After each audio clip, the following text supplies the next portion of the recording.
Paribasa ini sudah nggak berlaku saat ini ya. Kalau sakit corona nggak datang ke dokter tuh mati. Kalau nggak dapat support ventilator yang baik tuh mati nyatanya. Jadi sebisa mungkin di rumah.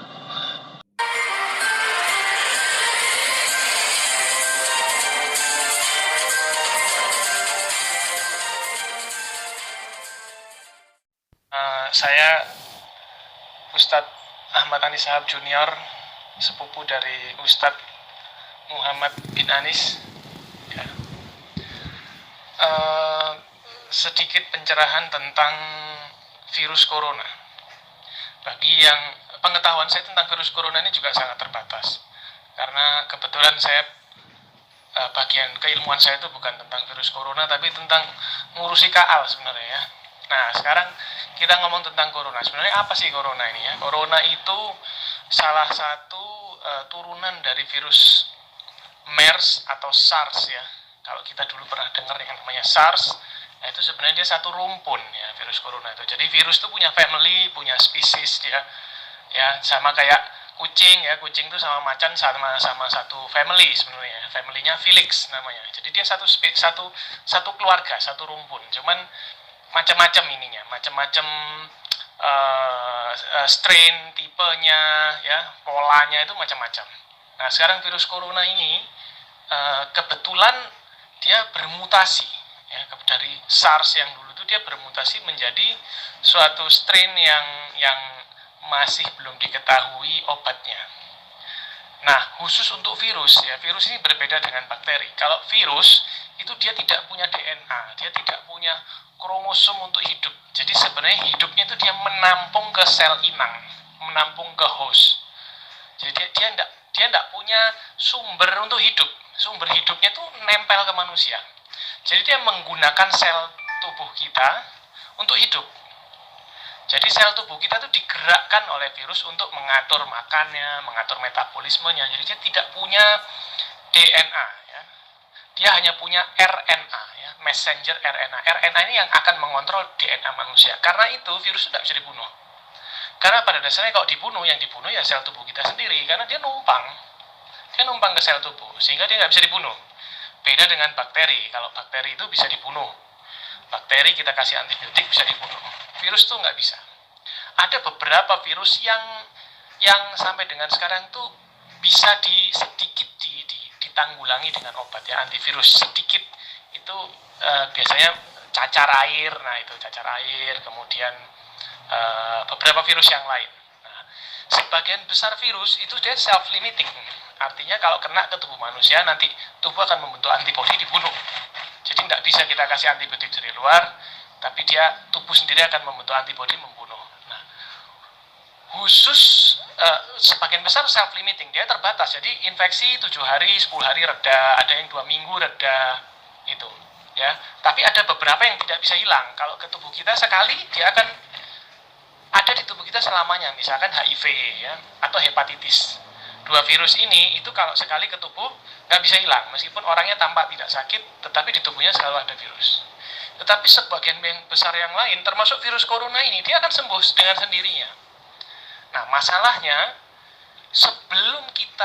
seandainya kita bisa sembuh, terjadi fibrosis di paru-paru, jadi infeksi saluran nafas atasnya itu flu, karena penyakit ini pada dasarnya memang flu, tetapi flu-nya ini akan descending, akan turun ke bawah sehingga menjadi infeksi paru, dan infeksi parunya ini menjadi berat sehingga terjadi kegagalan nafas karena parunya tidak mau mengembang.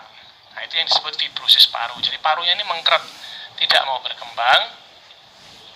Akibatnya kita nafas ini, bahasa bambangannya itu muspro ya, nafas tapi oksigennya tidak bisa dialirkan ke darah karena di paru-paru tidak bisa disampaikan ke HB ya, diedarkan lewat darah, itu nggak bisa karena tidak teroksidasi sempurna darah kita itu. Nah, kalau kita bisa melewati masa-masa fibrosis itu ya bisa survive. Tetapi kalau tidak bisa melewati masa fibrosis, virusnya akan sembuh sendiri, tapi kita juga akan berangkat ke ilahi. Nah, oke, nyambung yang tadi. Jadi kalau kena virus itu pada dasarnya memang tidak ada obat yang spesifik. Kalau kena virus ya cukup kita istirahat, makanan yang cukup, gizi yang cukup, vitamin C, mungkin olahraga ya, jadi pola hidup yang ekstra sehat. Khusus untuk virus-virus seperti flu atau corona ini ya kita mesti stop rokok, stop pakai vapor atau vape ya zaman sekarang tuh ya, rokok elektrik ya. Kita mesti menggunakan masker, intinya kita preventif lah. Karena sekali kena memang tidak bisa diobati. Ya, yang bisa diberikan dokter tuh hanya suportif semua. Pasien masuk ke rumah sakit sesak, dikasih obat anti sesak, demam, dikasih obat anti demam. Tetapi tidak ada obat antivirus, tidak ada. Yang membunuh virus itu tubuh kita sendiri. Nah, sekarang tergantung seberapa daya tahan tubuh kita membunuh virus. Kalau kita pernah dengar di berita di internet atau di manapun ya, itu kita sekarang sepertinya itu dicekoki bahwa virus corona ini membunuh pada orang usia tua. Ya, orang-orang di atas umur 50 tahun. Memang benar, sebagian besar mortalitas itu terjadi pada orang-orang usia tua, tetapi tidak hanya selalu orang tua. Ada dokter neurologi di Jakarta usia 35 tahun meninggal, ada dokter THT usia 29 tahun juga meninggal. Sama, jadi dokter dan perawat yang mungkin sehat ya kena ya, mungkin pesepak bola yang tiap hari tubuhnya sungguh atletis ya, tubuhnya sangat sehat seperti Muhammad bin Husin Melaten misalnya, sehat badannya tetapi tetap kena ya, tetap kena. Dan karena itu dia tidak kena atau tidak kenanya tidak tergantung sistem imun kita atau sistem kekebalan kita. Cuman kita survive atau enggaknya pasti tergantung sistem kekebalan tubuh. Kalau kita muda, sehat, ya tidak merokok, misalkan paru-parunya oke, ya lingkungannya sehat, gizi cukup, nah dan dapat suportif kesehatan yang baik, maka ya kita bisa survive. Ya. Yang perlu kita ingat tuh sekarang begini, rumah sakit rujukan untuk COVID-19 di Surabaya ini saat ini tuh ada dua. Ya ada dua. Dari dua itu mereka punya mesin ventilator atau mesin paru nafas itu sekitar 50-60. Pihak pemerintah kota dan pemerintah provinsi sedang mengusahakan agar tercapai sampai dengan 200. Taruhlah bisa sampai 200. Satu mesin ventilator tuh harganya ratusan juta. Tapi taruhlah bisa lah pemerintah menyediakan sampai dengan mesin paru nafas tuh 200. Nah ini di jumlah pasiennya berapa? Apakah cukup 200, sisanya bagaimana? Nah sekarang kalau di Itali 13.000, di Jerman 8.000, Indonesia mau berapa puluh ribu. Nah dari bayangkan Surabaya ini kan rumah sakit kira-kira kota rujukan Indonesia bagian timur. Nah kalau hanya 200 mesin paru nafas, sisanya kemana? Artinya sisanya itu pasti terabaikan. Dan pasien-pasien yang survive itu yang kira-kira dapat support yang baik. Tetapi ketika terjadi fibrosis paru dan tidak dapat mesin ventilator, ya wassalam. Jadi ketersediaan alat dan dukungan dari pemerintah itu saat ini tuh masih sangat kecil. Bahkan di negara Eropa maju pun tuh terbengkalai. Jadi kita mesti self-aware. Saya sendiri pribadi saya membatasi ke rumah sakit saat ini, tidak banyak melakukan operasi, tidak banyak kontak, banyak di rumah. Ya sebenarnya saya mau cuti tapi sama Pemkot tidak boleh. Tapi buat yang tidak berhubungan dengan dunia medis, kalau bisa memang banyak di rumah lah. Ya. Lebih baik banyak di rumah. Karena semuanya ini masih serba misterius ya. Dulu kita cuma mendengar Wuhan, mendengar di Iran, di Italia, tapi sekarang udah sampai Indonesia. Sampai Indonesia kadang-kadang rasa takut kita masih belum cukup ya, masih di Jakarta, nyatanya udah di Surabaya. Surabaya udah di Malang. Kalau udah di Malang sangat mungkin sampai di Lawang.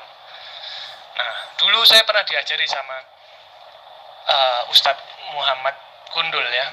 Jadi kalau paribahasanya itu begini ya. If you got a flu, then you come to doctor, you will heal in 2 weeks. But if you don't, you will heal in 14 days. Nah, maksudnya begini. Kalau kamu tuh kena sakit flu dan datang ke dokter, itu kamu dalam waktu 2 minggu akan sembuh. Tapi kalau kamu nggak datang ke dokter, 14 hari akan sembuh. Nah, kan nyaman tuh peribahasanya. Artinya, sakit flu itu datang dan nggak datang ke dokter sama. Tapi nyatanya, paribahasa ini sudah nggak berlaku saat ini. Ya. Kalau sakit corona nggak datang ke dokter tuh mati. Kalau nggak dapat support ventilator yang baik tuh mati nyatanya. Jadi sebisa mungkin di rumah karena tenaga medis pun ketakutan ya. Saya di rumah sakit, manajemen rumah sakit itu sungguh sangat ketakutan mereka. Di pintu depan ditutup, pintu sini di ini dijaga, di ini dan lain, lapis satu ring, dua ring, tiga. Intinya mereka sungguh sangat ketakutan. Di grup WA semua dokter juga sungguh sangat ketakutan karena semua serba misterius, vaksin belum ada, penyakitnya tidak jelas. Gejala yang kita tahu cuma sesak, batuk, demam, tapi tidak cuma itu. Di Cina ditemukan orangnya kejang, ya, orangnya mencret dan yang lain-lain. Ternyata dia bisa mempengaruhi sistem kerja obat, ya, bisa mengganggu fungsi liver, bisa ini, dan intinya ini semua sedang dalam masa penelitian. Karena sedang dalam masa penelitian tidak pernah jelas, jadi lebih baik kita sangat aware, enak di rumah saja, ya, kumpul sama anak istri, hindari kontak dari luar. Keluar itu hanya untuk cari makan, ya, kebutuhan yang harus untuk keluar, ya.